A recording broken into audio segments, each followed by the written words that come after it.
Good afternoon, ladies and gentlemen. Uh, I'm sure that all of you are in good health, safe, and sound, along with your entire family and your dear ones, right? I urge that we need to continue staying safe for next few weeks. I mean, in fact, today's Prime Minister further, as we all know, that had extended the lockdown till 3rd of May. Because that's the only solutions or cure or prevention, whatever we may call it, we have right now at this moment for all of us. Folks, we have a very stiff challenges ahead. The good thing is that we as a Homo sapiens, we have survived multiple times, and every time we have come up with a stronger script against the adversities. This time is going to be no exception, and we are going to do well this time too, right? Having said so, let's kind of also recognize that every country, every society and industry is unique and are going to have its own set of unique challenges in front of us. If we talk about India as a society, we are not an egalitarian society. In fact, if you see that financial inequalities in India is pretty stiff compared to the advanced countries in the world, right? Now, so if you look at Indian manufacturing, and paradoxically, Indian manufacturing sector or industry is more egalitarian compared to the Indian service sector or agro sector in the contrary. So that's a pretty good that manufacturing, sometimes we do not realize these how we are contributing strongly to our nation, and that I think is the very core foundation, that how can you make financially equal society. And of course we are not yet there as a country, but if you look at manufacturing industry per se, then the financial equality in manufacturing is far more. So in this, the whole point here is, the agenda of the day today is that, in this kind of unprecedented challenge, where a post-lockdown situation, manufacturing is incidentally going to come back at the center stage, because as I was talking about that, manufacturing industry's contribution to any economy and any GDP has to be at the center stage to catapult it, right? So that is where we stand, and in fact we should see this in a blessing in disguise, and or rather the opportunity for ourselves and all of us here, that probably manufacturing will be in the spotlight like never before for next decade or so, right? And I personally believe that if India really have to come back on track of the growth, probably the current 17% has to go up to anywhere between 24-25% of national GDP in next 3 to 4 years. So that's the kind of pretext, and then let's try to see that how this is going to post lockdown scenario, how it is going to get emerged from this. So this session I put at, the whole idea was to how do we have the imagine and aspire session with all of you here, right? Because what it definitely requires post-lockdown is how do we reimagine ourselves? How do we reimagine our factory operation ourselves? How do we have the new practices and behaviors which will be coming and influencing the way we are engaging with the work and the industry and the marketplace, right? So if we let's look at how what makes manufacturing unique.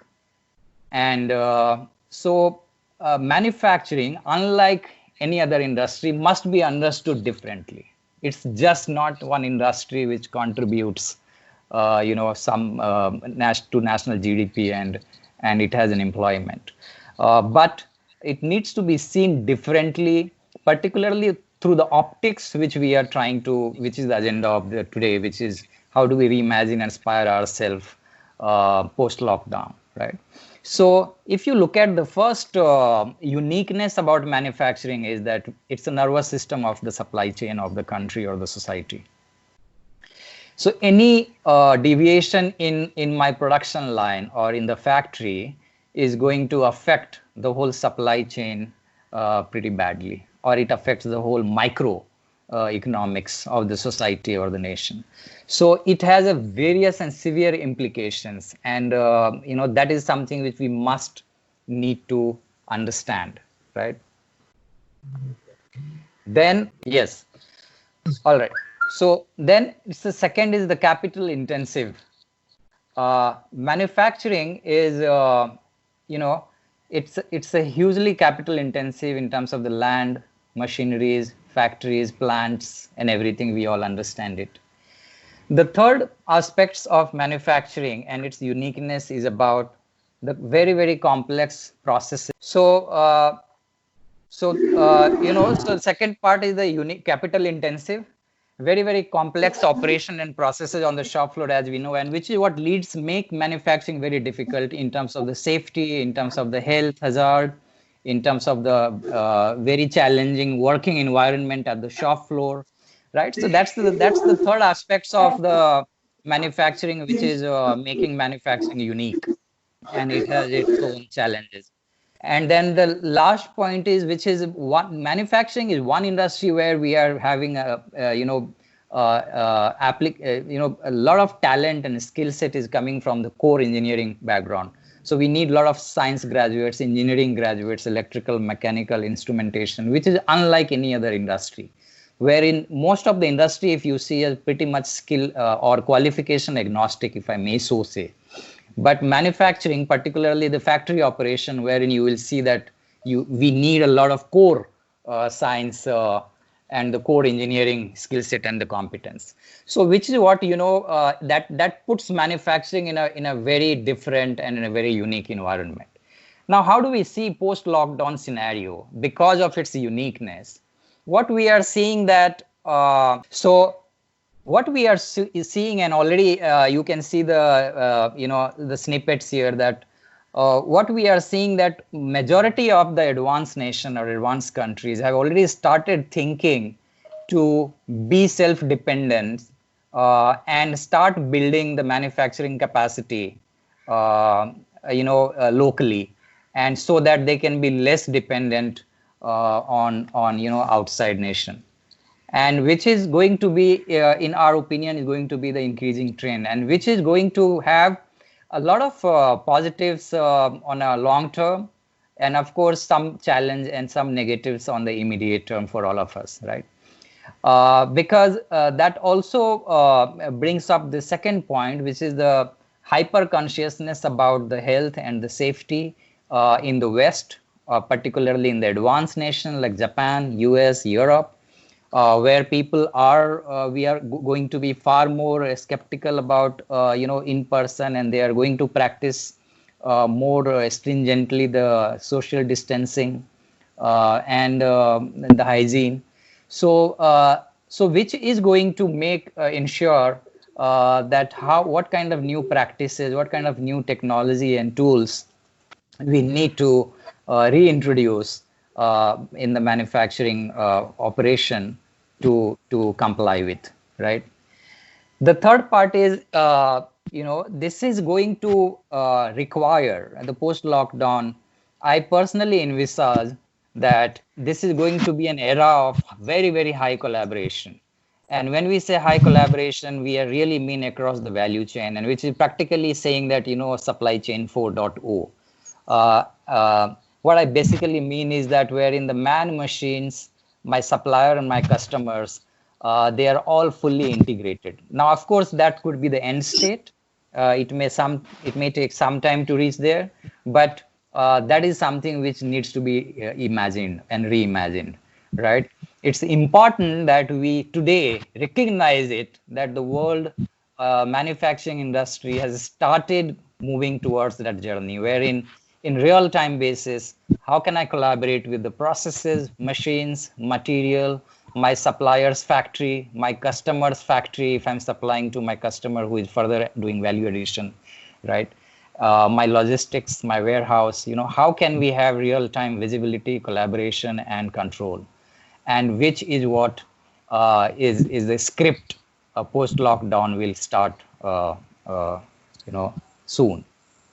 So this is what we are saying, that post lockdown. Now, in order to do this, in order to, if these are the behavior and these are the changes which are going to take place, then the whole key point is that how it is going to of course, a lot of automation, a lot of technology, a lot of tool will come in the picture, but what will be its implication on the still advancing economy like India, who is still aspiring to become, the pivot of global industry.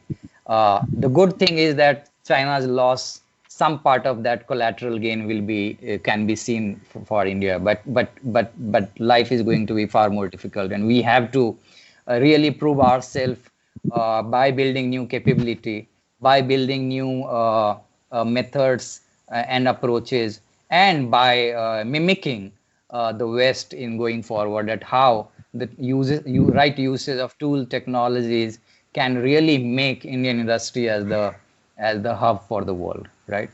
So we are saying that there will be two challenge which we Indian manufacturing industry must solve.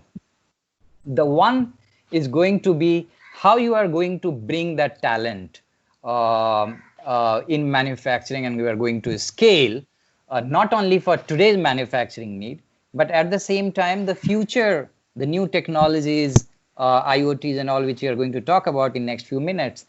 Where will you get those resources for the factory? What I mean is, it's not just about somebody who knows artificial intelligence. So today we are having an electrical engineer who is working on the shop floor, who understand how current voltages work, who understand how motor works, right? But the future of electrical engineer is going to be somebody who also understand that using artificial intelligence tool, how can I create an algorithm which is going to mimic my behavior, which is going to predict that how my machine's motor, or how my motor and how my equipment are going to behave, right? So how gradually we move towards it, where the talent will come, and how do we scale it? And that is going to be one significant challenge for all of us, right?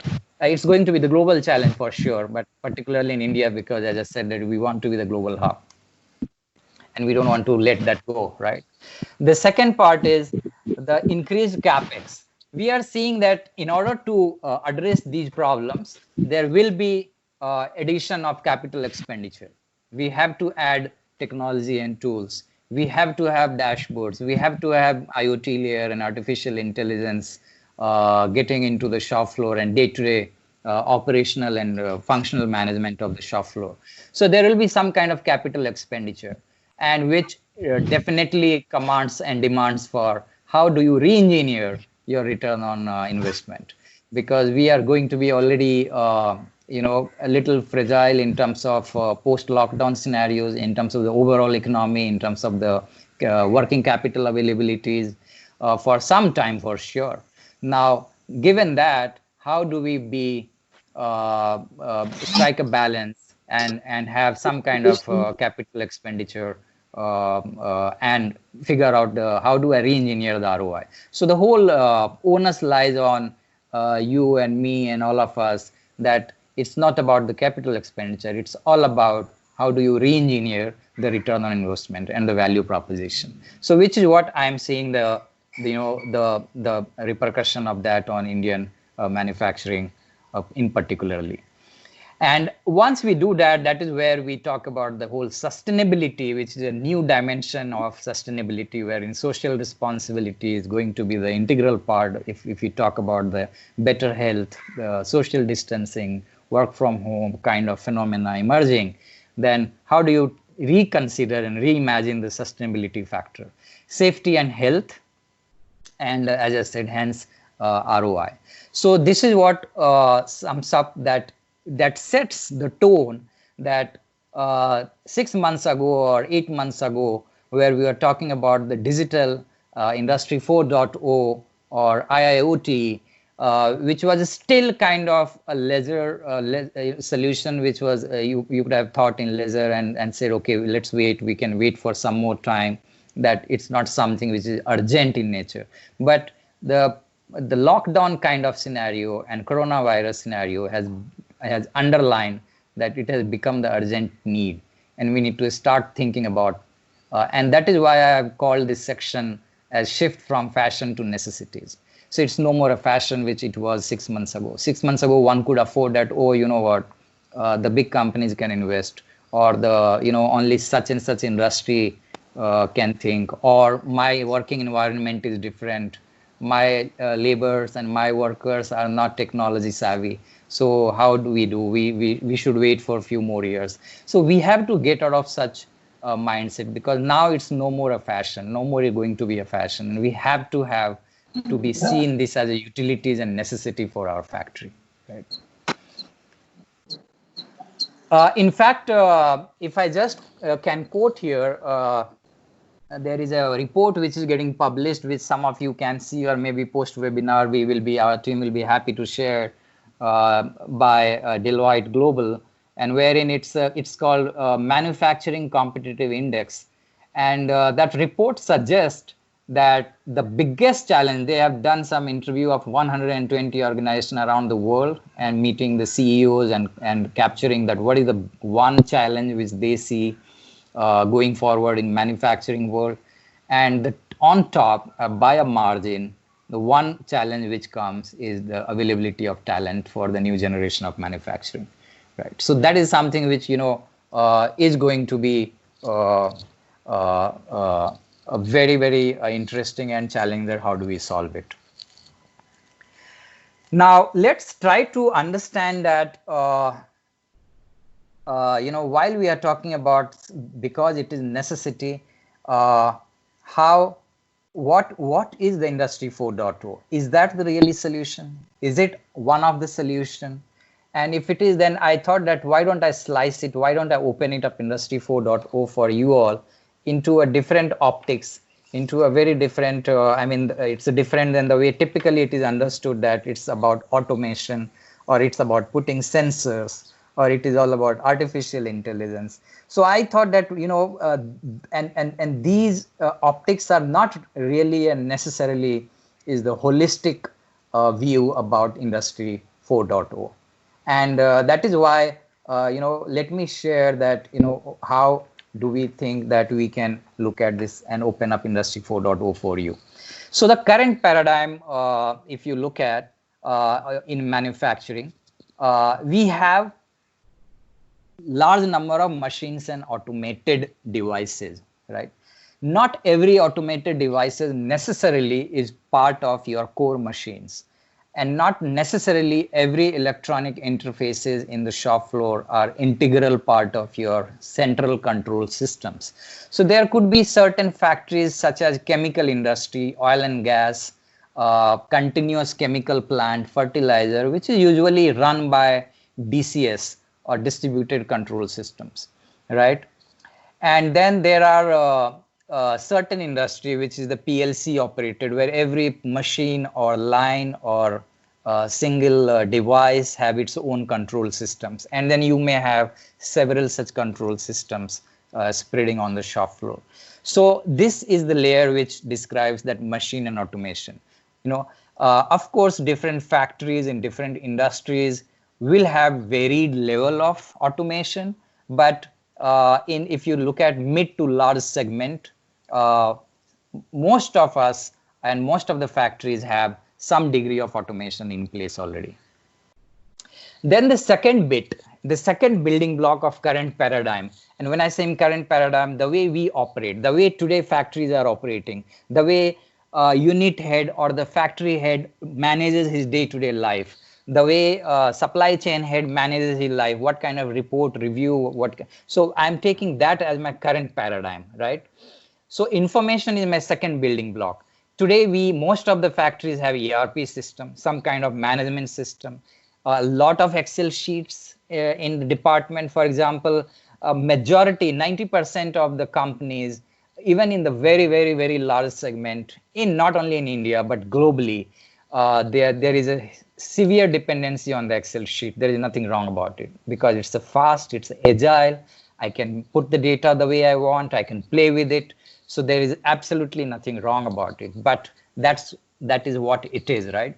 So we have ERP system, we have management system, we have Excel sheets, and then we have a lot of manual logbooks, which is on the shop floor, operators or controller or engineers or shift in charge, they are filling it depending upon your practices, right? Then you have the third layer, which I call about the running the factory, the third essential part, which is a decision making, right? And if you look at my current paradigm of decision making, a majority of it is manual and the human led, right? Data which are available in different silos, which I said it could be in Excel, it could be in ERP, it could be some energy management system, it could be an inventory management system or PM module and planning module or whatever it could be, right? But all this data arrives at us in a delayed manner, in an unstructured form, in a very incomplete manner, and that is what becomes the basis for decision making. And that is where a lot of places the experience comes in the picture, that someone who has worked for 20-25 years on the shop floor will be able to take better decision because he would have dealt with a particular type of situation n number of time in his life, right? Or maybe n number of time in a month rather, right? So that is where a lot of decision making is a manual and the human. And so is the last and very important part, which is the action, which is basically is a closed loop, right? And the action, whether to improve, to address some kind of problem, for continuous improvement, or whatever you can think of, any action which is immediate or mid to long term, or whether it's operational efficiency improvement, or whether it's a TPM or TQM or OTIF improvement. But all these action, again, if you see, majority of these actions again are manual and human. So this is our current world, right? This is how the current manufacturing is organized. We foresee a severe change, a drastic change. It was anyway to happen, but this lockdown and coronavirus will only expedite the whole process, and it will make it fast to realize. The emerging paradigm, we call it, which is a self-learning and continuous improving factory. The four basic essential layers which we spoke about is going to be same, but it will have the added layer on top of it. The automation layer are going to have a lot of traditional automation, which anyway have today. On top of it is going to have industrial IoT or industrial Internet of Things, wherein one device or one machine will talk with each other. One machine can talk to material, machine will talk to man. Your machine may talk to customer's factory machine. Your machine may talk to your supplier's factory machine. So that is all will part with the IoT. One simple example is how does this IoT will help. I will talk about it in the next slide. So this is the first morphology of the automation. Then the second part, which we call about information. Here we are saying that instead of, as we discussed, ERP or Excel sheet and various management systems which we may are in the silos, there will be a automatic data capturing and acquisition technique underlying platform. The whole foundation will be there, and there will be a live interactivity with the processes, with the machines, with the system, with the performance, with quality, with operation excellence and everything, right? So this is going to be change the information paradigm.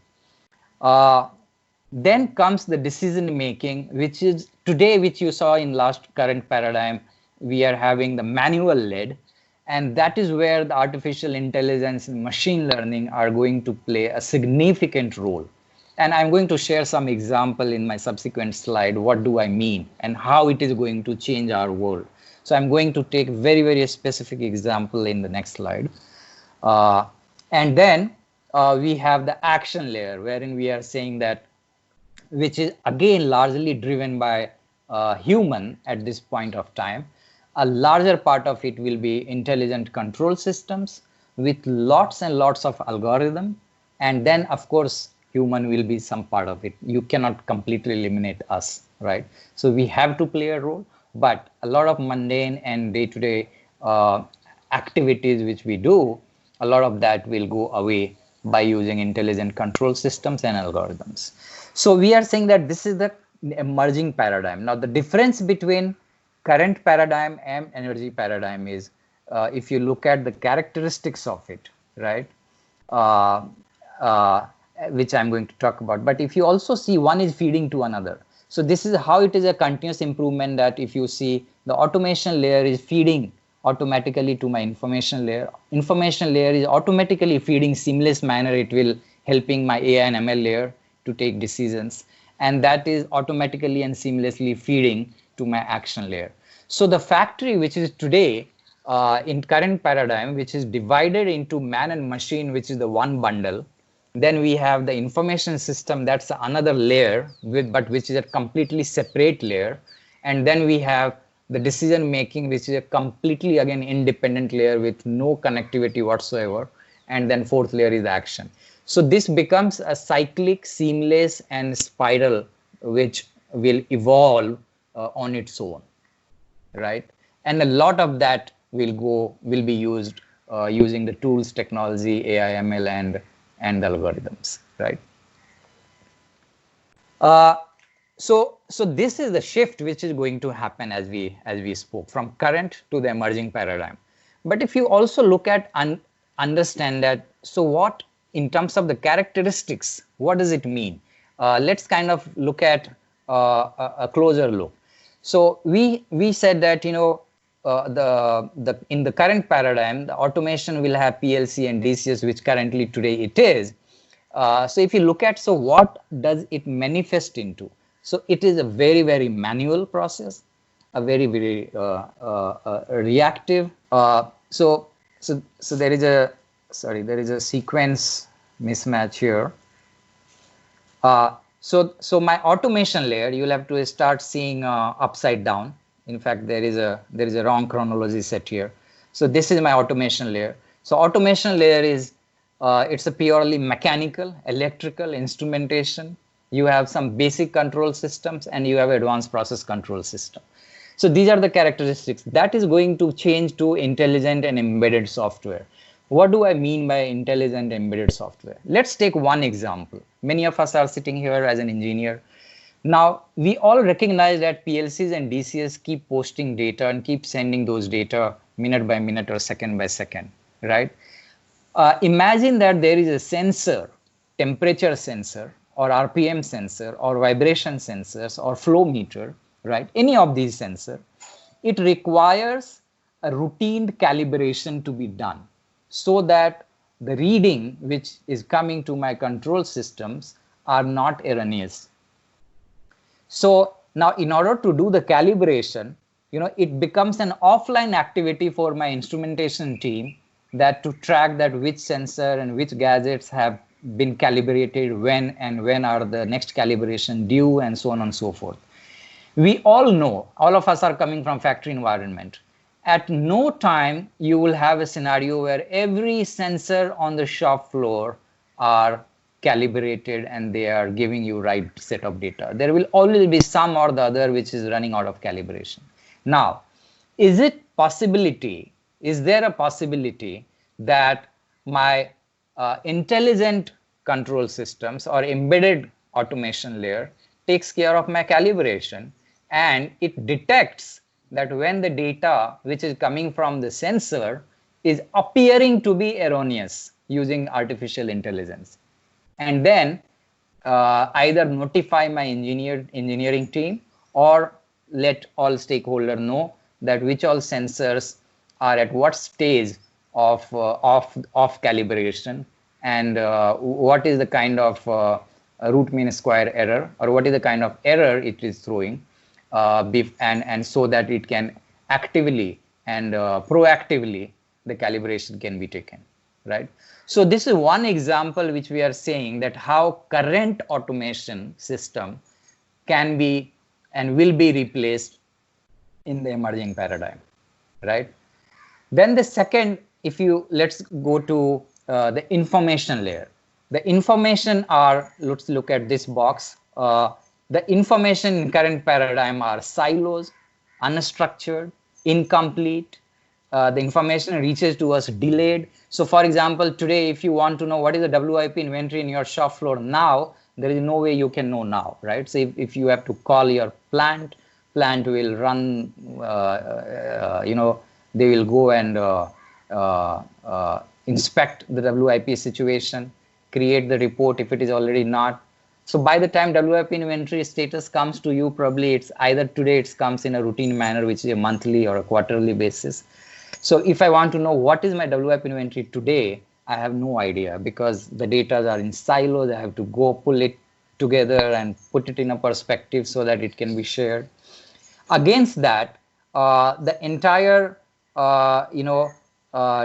entire information can be automated, real time, structured. So I don't have to call anyone to tell me how my plant is performing and what is my WIP status situation and what is my OTIF and what is my FPY. At any given moment, by all shareholder and stakeholder, I would know that what is the information. So from the information point of view, I don't have to go to 10 different points to pull, and I don't have an analyst who will put all the data together to present in front of us. So how can we reach, can we reach that state? And that is what the emerging paradigm is. Let me take one example here in this, which is already happening. So for example, let's say let me take an example of a factory where you have a boilers and the utility plant running. So you have a boiler, and the boiler is supplying the steam to your different part of factories, and different operation, different part of factories are consuming different volume of steam and different mass of steam at different point of time, depending upon the processes they are running with, right?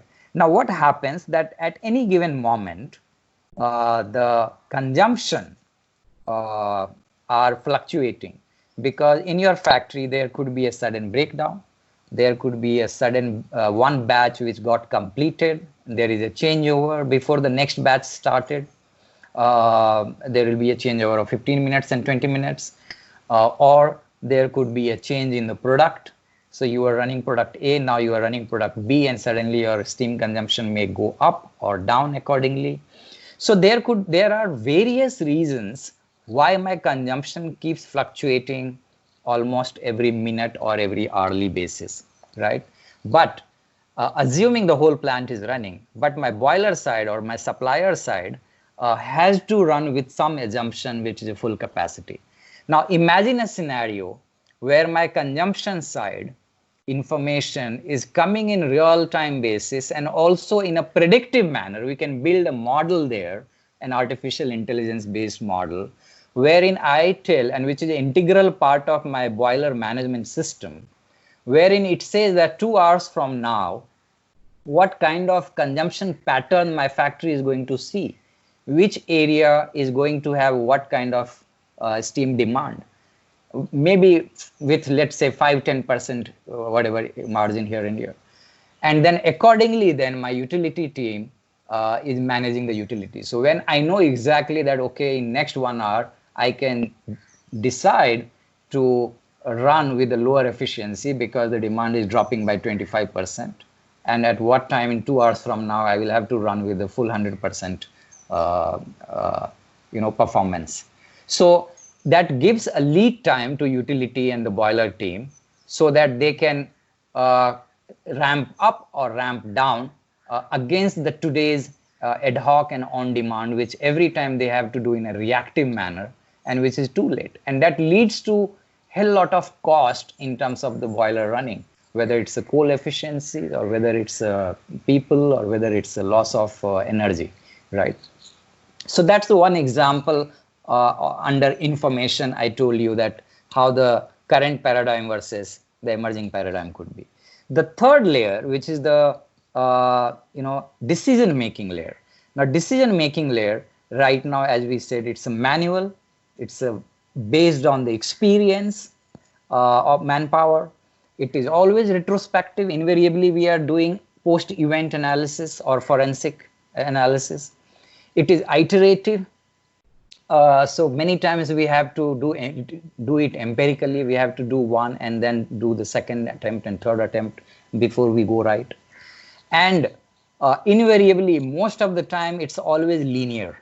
When I say linear, means what happens that if something is going wrong, we go with the first suspect and we try to control that first suspect.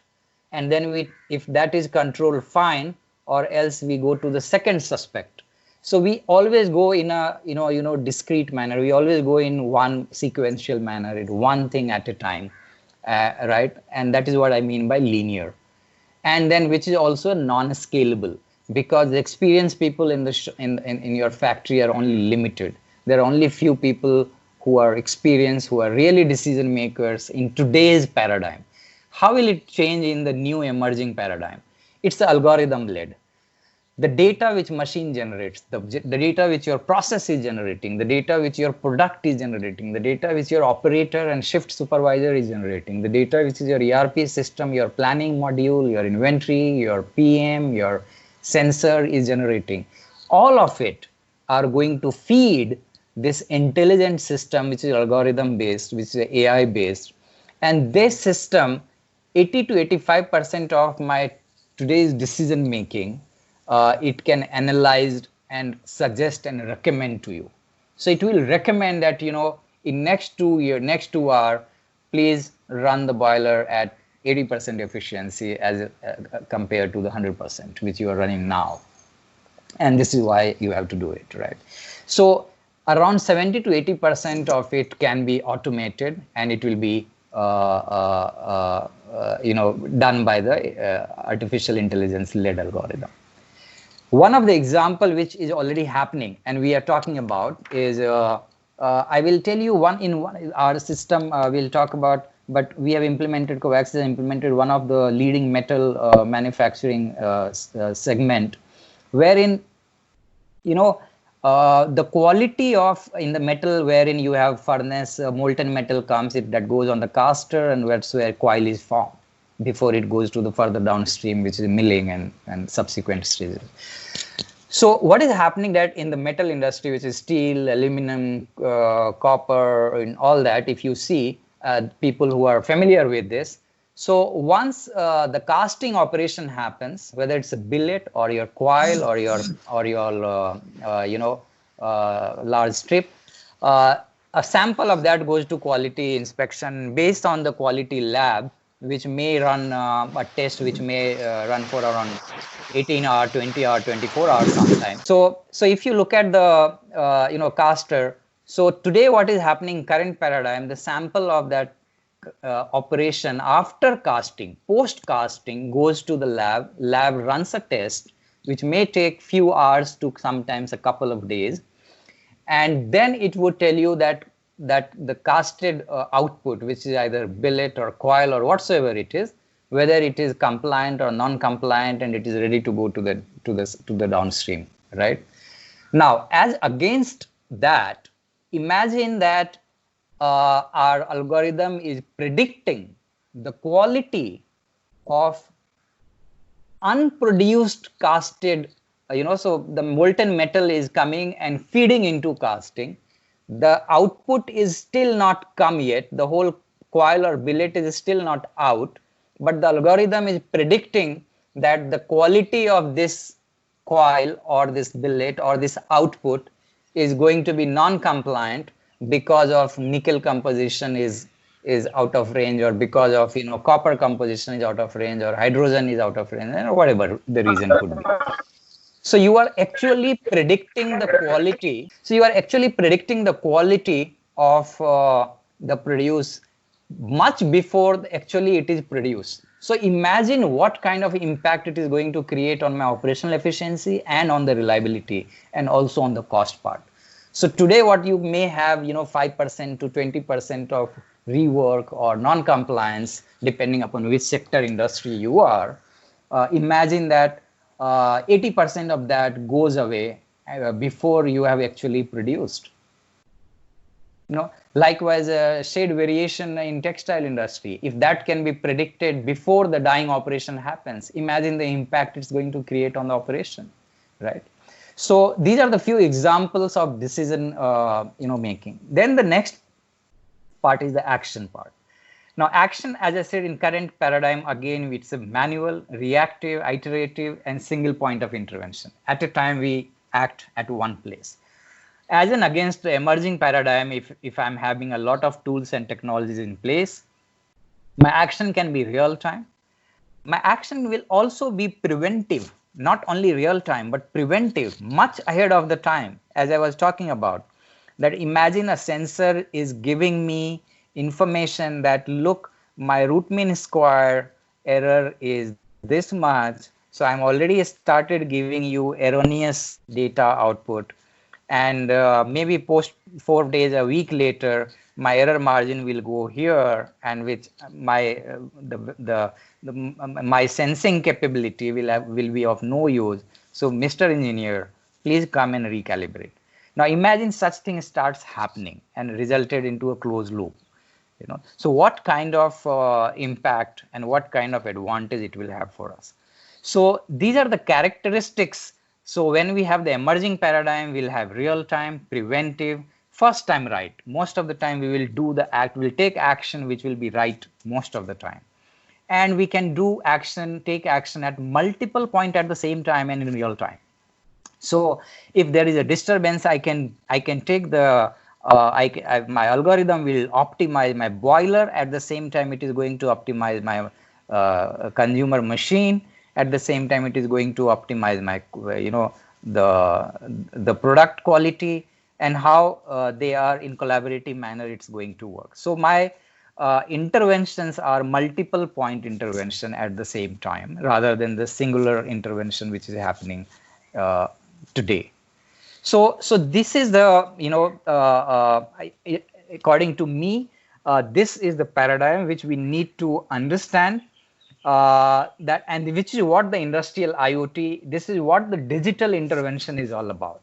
It's not just about that you have to put a sensor and put a flow meter and you become digital.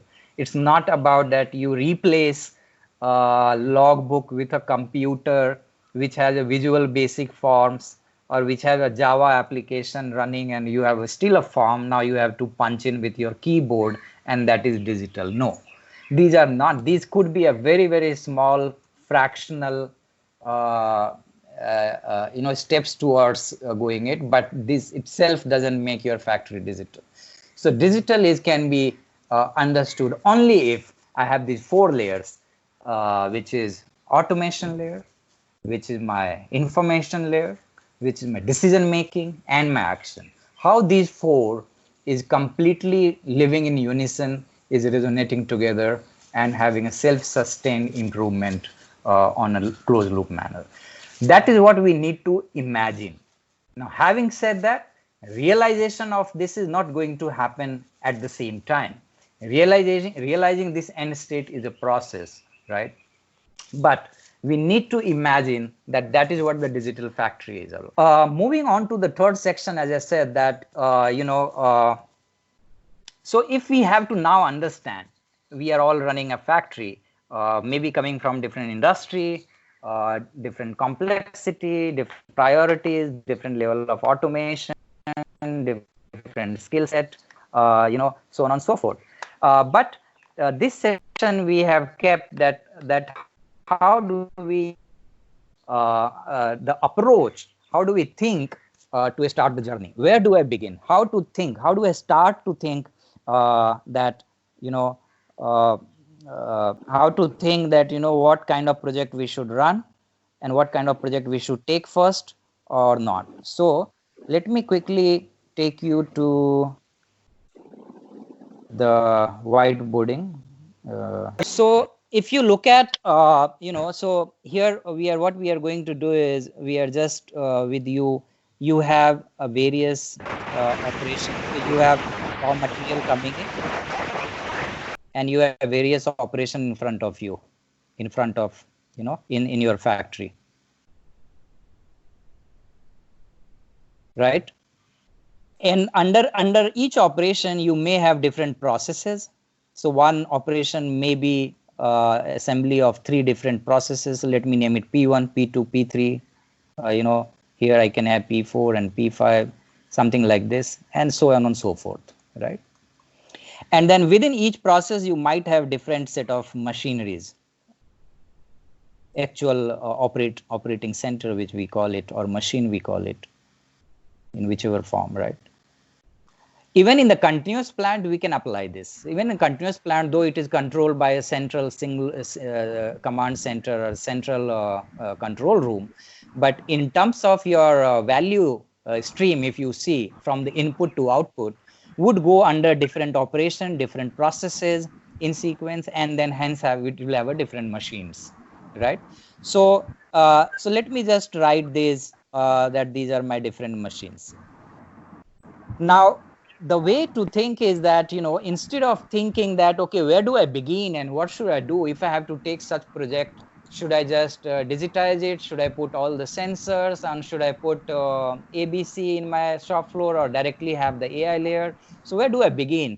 So we said that because we have implemented system across, hundreds of factories in our lifetime in last 5-7 years. So basis on the experience, I'm trying to share with you that what is the maybe the effective way to think and develop the strategy for yourself. Now, once I have mapped this out in this manner, then I can have something which we call it the structural intervention, and something which we may call it as operational intervention. The structural intervention is something which is mid to long term, which will give you the benefit not only now today, but over a period of time. And operational is something which is which is like improving my plant efficiencies, and or reducing my turnaround time, or improving the quality and reducing the scrap, or so on and so forth. So let's divide into 2 big buckets: structural intervention and operational intervention. Now, what I will do is, because we have people coming from different industry here, quickly, I will take multiple industry example. So let me take, for example, textile process industry, right? Now, in textile process industry, you have different operation: bleaching, dyeing, finishing, folding. Under each, you have different processes such as bleaching. Again, it could be under dyeing, could have pad steam.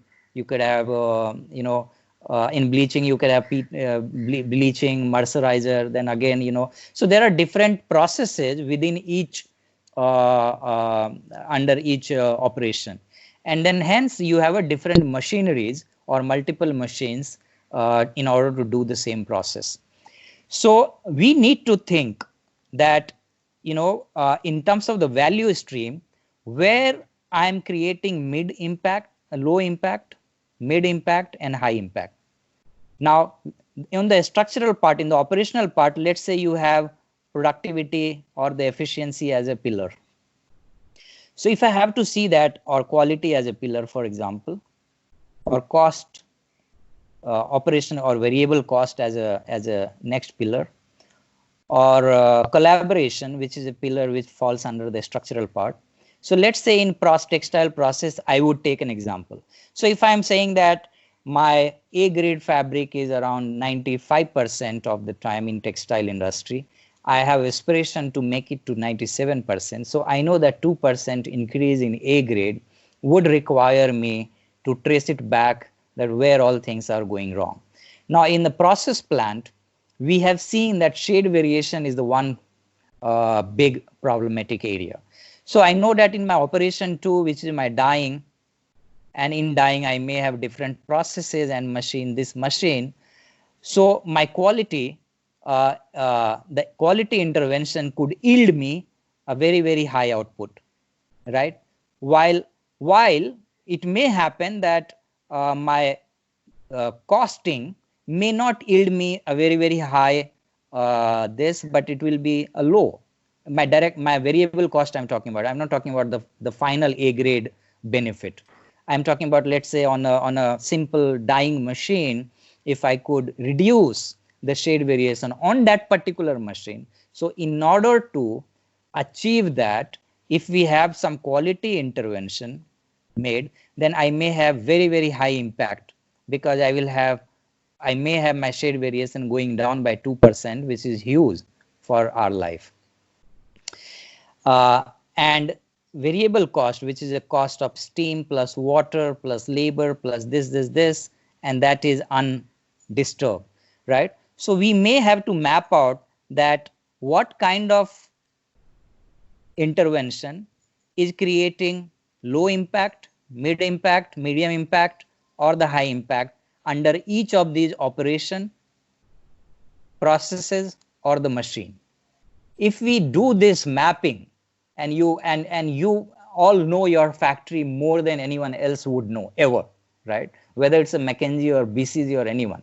If you just make a simple template like this and say that where all I am having my quality high impact, where all I'm having my high productivity impact, and where all I'm having my cost impact. Now, once I map it out across, then it's much easier to say, okay, so if I will take a problem statement that I have to reduce shade variation in my process plant by 5%, and then I will do the digital intervention just to address it, right? Once you are clear, and then you have a competent supplier or your partner, whoever supplies you, they will be able to understand this problem, translated into tool and technology, and able to deliver. So the idea is that rather than starting from a very plain experimental ground, that let's do and see what happens, let us have this, we'll do this exercise wherein you identify the areas of high impact in terms of productivity, in terms of operational efficiencies, quality. Likewise, as a structural part, I will take example of FMCG. Now, those companies who are coming from FMCG background, we understand that you have a lot of contract manufacturing partner plant for yourself, right? Now, they may be producing the similar product or the same product at different locations, but there is a huge variance in their cost. There is a huge variance in their turnaround time, in the quality, right? Now, as an OEM or as a central main label or the main core company, you would like to reduce that consistency. That will be the structural part. So I'm saying that how can I collaborate? How do I collaborate across my partner network, right? And have lesser or more consistent and more predictable operation in terms of productivity, quality, and cost. So which is not only benefiting you, but this will benefit your partner as well, because they probably will have 0.5% or 1% of higher EBITDA, which is a straightaway addition to their bottom line, right? So that could be another area that across my, if I draw my partner network 1, partner network 2, so I can have a similar exercise wherein I can have my partner 1, partner 2, and then identify what are those intervention points. Is it my turnaround time? Is it my OTIF is the problem? Is it my turnaround time is the problem? Is it my first pass yield is the problem? Is it the quality is the problem? Is it cost is the problem? And at where, what kind of problem it is? And then once I say, okay, my partner 1 is this problem, partner 2 is OTIF problem, partner 3. So I know that what kind of slice do I have to cut if I have to make the digital intervention across my network. So this is another one example out of, to give you a perspective. Likewise, we can take pharma as a third example, wherein we all know that in pharma, the asset utilization is the big problem. I'm yet to see a factory, and including the large factory, where asset utilization goes beyond 40, 45, 50% and beyond, right? And most of this is attributable to the compliance. Now, that is happening because now you have, let's say, in formulation, if you take example of pharma formulation, you have granulation, you have compression, coating, and packaging, for example. Now at every compliance becomes my, let's say, one big need pharma industry across the world. So today my compliance in the current paradigm, my compliance is so much manual. Everywhere we have a huge manual intervention for some reason, right? But if we can make an intervention and wherein we say we have only digital recording of the machine, we'll have only automated BMR creation, report creation, we'll have only AI and intelligence-led deviation analysis report, not only to do my internal assessment and improve, but also possibly to open up for my audit. I mean, you can take a choice that you can do it in a single stage or two step. But the point is, that could be the one example and one area that how we can use digital to catapult ourselves. And my belief is, and we have spoken this, that if the compliances is somehow automated and the industry accepts it, we believe that the asset utilization in pharma can go from current 35-40% to as high as 60-65%. So you can have a clear swing of 25 to 30%. What does it mean? It simply means that having such technology and mapping it well in your operation and having the design intervention is freeing your capital expenditure of creating 25% of capacity. That's phenomenal. That's not something which is very, very small we are talking about, right? So likewise, if one more example, if I take, let's say, chemical, in chemical industry, let's take a little continuous chemical, because I know most of the example which I took, pharma, textile, were all they are all process, but most of them could be the batch process. In continuous process, again, the dynamics is different, the value proposition is different, but again, there definitely is a very, very strong intervention which we can take. So let's say you are making you have a continuous plant, and then you have reactor 1 goes to reactor 2, from there it goes to some other equipment, and so on and so forth, right? Now, while my process is continuous, right, there is no changeover like batch changeover or a product changeover on a day-to-day basis. So it's 24/7 plant is producing the same thing non-stop. But if I map out that how is my electricity consumption behavior, how is my energy consumption, and how is my safety issues are coming up. Now, if you look at, for example, if you take metal industry, continuous caster line or continuous furnace or smelter, and these are the example of the continuous process, right? So energy could be one area wherein you say that my 40% of the my energy is going into 1 or 2 operation only. So is there a way to have a digital intervention, a smart algorithmic intervention, which if you can drive down and save my energy consumption by another 10 to 15%, that actually frees a few lakhs or maybe a few crores sometimes, if it is a steel industry. So it will result into a few crores of saving in a year, right? So these are the ways to think, that how we can develop the approach into our industry. So we do not have to start with a clean slate, directionless, that, okay, I have a factory, can you do IoT? I mean, most of the time, in our operation, that's the kind of we come across that, okay, how can we how can we put IoT in place? How can we put? So that's really not the most mature way of doing. And which is what why am I saying that? Which is what if the problem statement is not crisply stated, if the objective is not very, very clear into your head and your supplier's head, then what happens that such kind of project will overrun. It will not give you the result, and that leads to the frustration, right? Basis on that, so what based on this dashboard, you can see that we have set up this summary wherein I have operations. Within operations, I may have multiple processes. Within processes, I may have multiple machines, and then we can have the operational and the structural intervention, and then see that how my, for example, reliability in my operational. So how the impact of reliability is high on process 1, medium on process 2, low on process 3, and so on and so forth. So if we create this matrix and this map, then that clearly gives you a roadmap that which problem statement you should prioritize and you should take upfront and then start with. And then that also allows you to run with the multiple tracks of intervention. So I may say, okay, I will focus on the energy optimization in my smelter or in my caster or in my and I will focus on the turnaround time on my milling operation and the further downstream, right? So, and both these two are independent.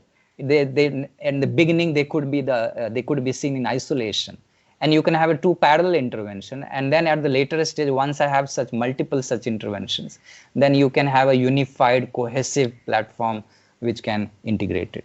So this is what basically we thought that, you know, in this whiteboarding session, it is the way to think. This is how to think and carve out an opportunity for yourself for choosing a digital intervention, so that you can have effective money to to put in, rather than let's try and see, and rather than empirical learning, right? Yeah, next slide, Manpreet. So moving on, we are now reaching towards, I know I am exceeding the time, so another 5 minutes we'll try to wrap up before the Q&A opens up. So good practices to succeed. Now, while we spoke about the whiteboarding, it's very, it's imperative for all of us, and every company which we work with, it's very, very important to have these 5 things in place. We have seen that, you know, if you manage to work upon these 5 things, you will always see a success in the digital intervention. The first and foremost we spoke about, very, very clear business objective. And we in the whiteboarding, the last session was all about that. How do I arrive at it? You as a, an internal homework, much before we come to your life and much before you reach out to us, So how do you arrive at the business problem statement? The second part is change management. We have seen that all those companies who are people-centric, all those companies, and most of us, manufacturing is people-centric. So it's very, very important to reward high for a digital consumption. Anyone who is saying that, I want a dashboard, anyone saying that I do not want to work with the logbook, they must be rewarded. Not only I'm saying financially and monetarily, but they must be recognized. They must be given responsibilities. They must be appreciated. So we can have a multi-layered recognition and reward for everyone and anyone who intends to show that, look, we should go digital, whether it's an operator or a shift in charge or the factory unit head or anyone. It is very, very important to create that culture when everyone, until the operator level, says, sir, साहब मुझे logbook में नहीं लिखने का, आप मुझे इधर एक ये दे दो, right? अपने आप ऑटोमेटेड डेटा कैप्चर कर लो, right? That is something we need to build that culture. So it's very important that we reward the people who are doing that. Decision and execution. While most of the decision we understand because of dynamics is taken by the top, and then but the execution and the implementation has to be bottom up. We need to include a larger number of people on the shop floor. We need to have the evangelist. We need to have the owner coming from the shop floor that, okay, give me this area. I will be in charge of energy. Somebody saying, I will be in charge of turnaround time on casting machine, or I will be responsible for quality improvement on my dyeing area, right? So, execution bottom up is very, very important, and including all of them in the ROI. We have to be obsessed with ROI. I know that many companies, many experts talk you and tell you that it's the early days, just have digital, you will get ROI. Fine, that's one approach and one way of looking at it. But in the post-lockdown, where capital is going to be far more difficult and limited, it's imperative for all of you to be obsessed with ROI. And this goes with my first point of business objective. So these goes hand in hand. But we need to be very, very clear in ROI if we want to succeed And from day one to last day, we'll have to be very clear about the ROI, right? And then the last point, of course, is the right partner. I mean, no projects without very competent right partner. When I say right partner never have on his forehead that I'm your right partner. But what do they have? They will have a product which is ready, which they will say, I do not need to customize it for your need, right? I will implement my solution in a matter of days and weeks. These are the capabilities of the right partner. If somebody says इस पे sensor लगाना होगा, फिर आप OEM से बात करना होगा, OEM का help चाहिए, we will take 3 months and then we are having 9 months of project implementation. Those are not the characteristics of the right partner, and that's very, very expensive, because even if it's a free, somebody is doing free to you, what you are losing is 9 months and 1 year of your very, very costly time, right? So the right partner is important. Now, coming from there to going to the solution, Covaxis. So what kind of experience Covaxis brings it for you? And allow me to just talk about 2 minutes, and then we can open up for the Q&A. So the data acquisition unit, Covaxis has a capability that it has a ready-made plug-and-play component. We can talk to any device, any control systems on Earth, and get data out of it. And this all happens in a matter of less than 4 hours time. 98% of our implementation on the machine, on single machine, the data acquisition part happens in less than 4 hours time. The actual device setup, right? And the data starts coming out of the machine in less than 4 hours. The second larger building block is real-time analytics. The real-time performance of your dashboard, which management want to see, that how my plant is operating, performing, what is the cost situation right now, what is the WIP right now, what is my OTIF, what is the OEE, what is my FPY, what is my percentage rejection, so on and so forth. All that across multiple locations you can get from anywhere on the world, from mobile, from one single dashboard, and which is the second component. The third component, which is the artificial intelligence and ML layer, wherein we said that we have certain interventions which tell you what is going to wrong in next 2 hours, 4 hours, 6 hours, 8 hours, or 10 hours, or next 2 days and 5 days. So whether it's a productivity area, or the quality area, or the asset health related issues, or the condition monitoring related, or whatsoever, right? So that's the third part. And so this is something which, Covaxis Intelligent Plant Framework has a built-in capability. It requires zero customization. It goes as is, right? Next slide, Manpreet. And then summarizing the whole thing, as I said, Covaxis IPF is ready-made solution, which you can plug and play.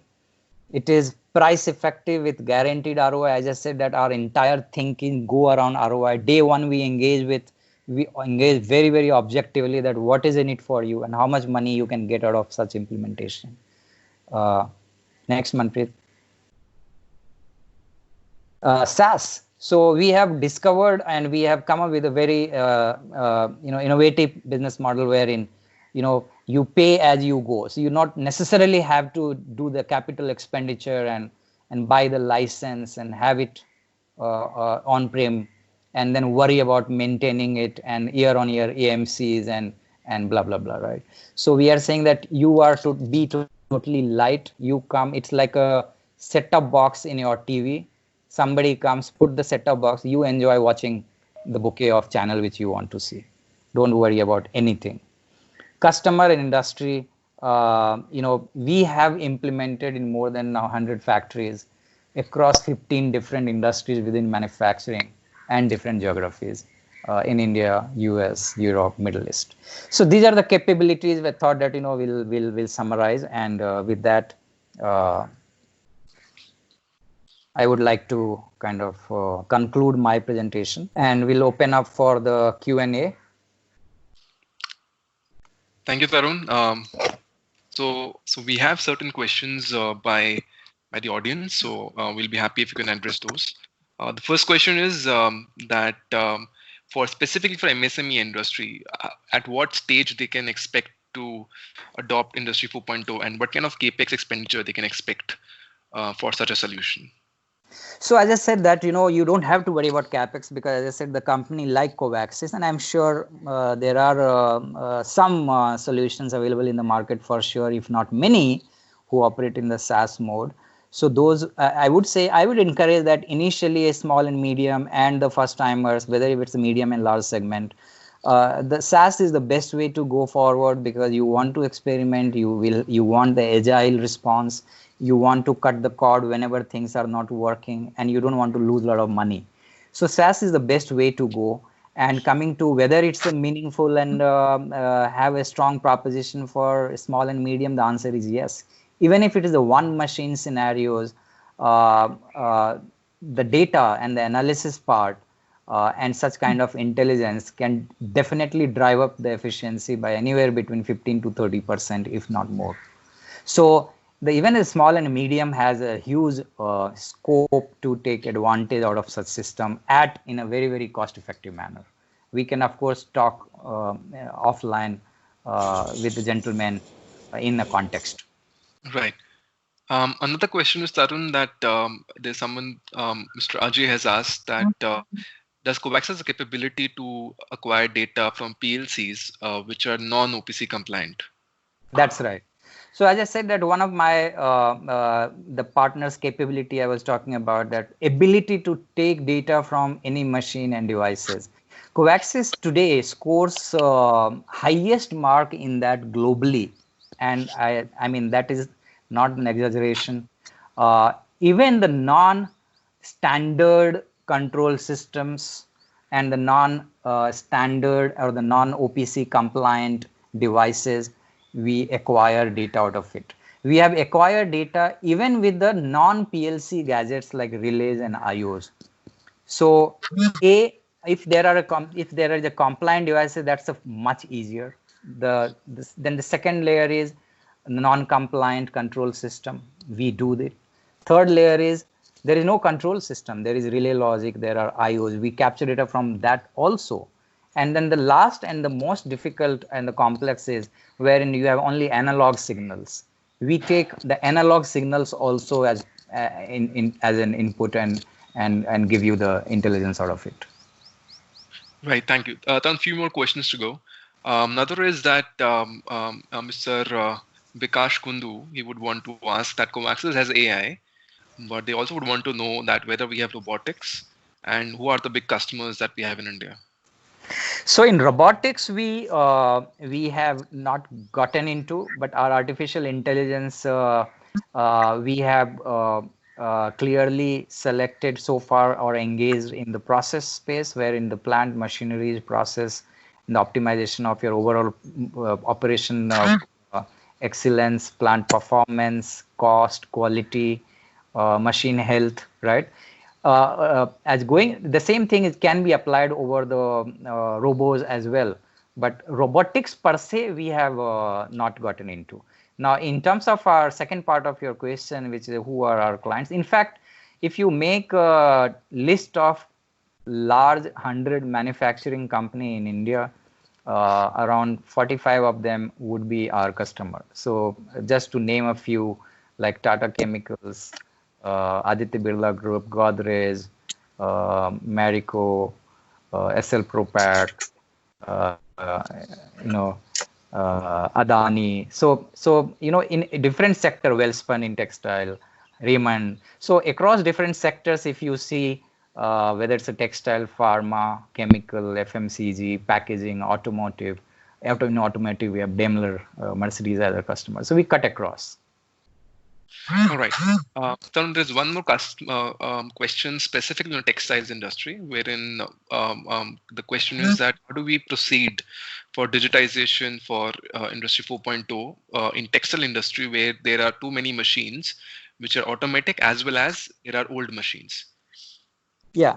See, there is nothing called old machines. What is the kind of turnaround?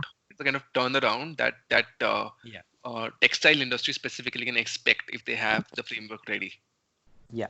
So, there is nothing like old machines. And that is what I have learned over a period of time in this, because we started doing this much before the world, what we're talking about the digital 4 and all that. So one experience is you should never, ever segregate your factory basis on whether it's an old machine or a new machine. The only criteria of readiness of the machine is whether they have the PLC machines or no, right? That is it. If there are not PLC and we still it's a critical machine, then what are the alternative way? Are there relay logic? Are there IOs on it we can capture data from? Or are these only analog signals based? So then what kind of analog signal I can take, right? So that should be, these are the right questions to ask rather than it's an old machine or a new machine, right? That's the point number one. Point number two is if we have the template ready, then in textile process industry, if we say that in a matter of 2 weeks time, the whole process plant can go live. I mean, I'm talking about with the two resources, the one unit, one factory or process plant in less than 2 weeks time, actually you can go live. All right. Tarun, another question is from Mr. Vijay Kumar from Radiant Specialty Cable. His question is that what are the main prerequisites like interfaces for implementation on cable manufacturing plant, specifically for getting the data?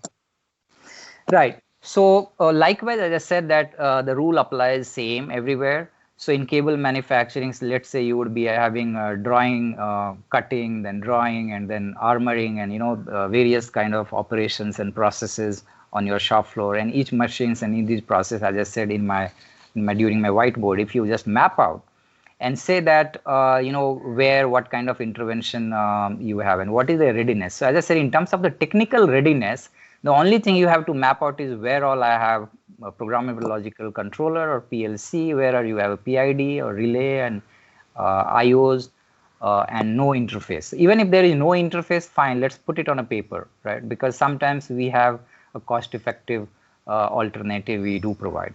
So and usually what we do is that once you offline, we'll reach out to you. And we help you. We plan out, we go do the mapping of your factory, and we tell you exactly how ready your plant is, how feasible it is.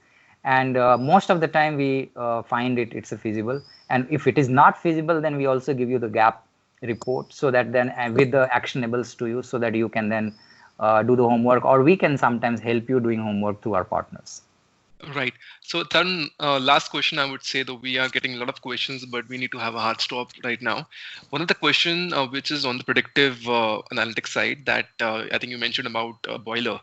You give an example of boiler wherein the predictive consumption of steam in various users in various machines will give input to the manager to take an action. Why cannot we have a corrective action which is also automated? So this is a closed loop mechanism. No, absolutely. And that's what I just said, our session was imagine and aspire. In fact, I really welcome such thoughts. And as I said that as a provider, as a solution provider, technically it can be done. And this is all welcome. And this will really leads to one giant step forward.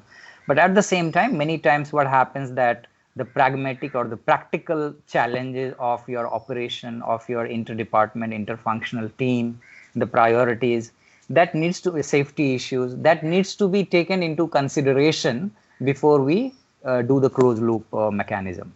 So technically what you are saying is absolutely right, and that is the way to think, and it can be done and it should be done, but we have to give a holistic thinking from the safety, from the quality, from the interdepartmental dependency point of view, so that there is a seamless whenever we do the closed loop.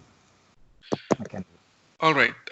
Right. Tarun, I think we'll just take one more question, which is that in the digitization of the process, is it possible to have a system wherein there is zero manual intervention? There is none. It's just purely coming from the machine and automated data. Just feeding Yes, certain industry, in fact, if you look at, has already achieved, you have a lot of chemical plant which is running manless, to be honest. The only people which you see is in the central command control room and a couple of engineers, and they are, kind of controlling the entire factory of few acres, right, which can run in 20 acres or so. Same likewise in oil and gas. So there are industries, and there are enough number of examples we can talk about where actually literally manless operation is possible.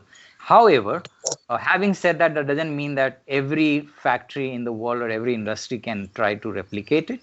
So that's where we need to see that the feasibility, where is the technology innovation, where are the OEMs or the machine supplier in your industry, and how ready they are, and what kind of technology they are ready to offer, and does it require manual intervention versus no.